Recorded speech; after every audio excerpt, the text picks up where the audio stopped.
First look and hands-on of iPhone 15 Pro Max Spigen Tough Armor Case. If you're interested in buying this case, you can check the link in the description below.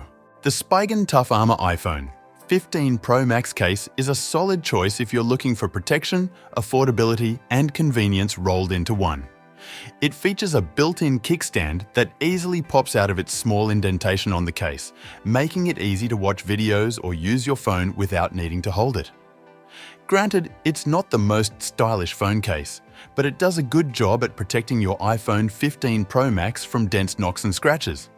In fact, it's passed military-grade standard tests coupled with air cushion technology to ensure your phone doesn't get damaged through daily use or occasional accidents.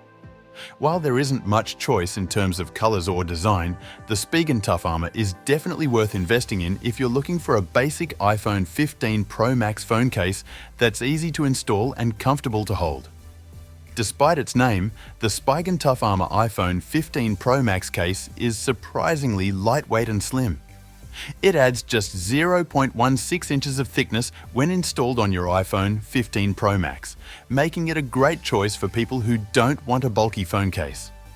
The flexible interior is soft and ensures your phone doesn't get scratched while inside the case, while the exterior is durable and features impact foam for shock absorption. The built-in kickstand on the Spigen Tough Armor case is easy to pop out with your fingers, however, it does feel pretty flimsy and you're able to bend it with a little force. It's also possible to angle the kickstand, which isn't supposed to happen, nor is it a feature of this case. If you're not fussed about being able to charge your iPhone 15 Pro Max using a MagSafe charger, then the Spigen Tough Armor makes for a solid choice. Spigen is a big name in the phone case market, and there's clearly a reason for that, which has been displayed in this affordable iPhone 15 Pro Max case.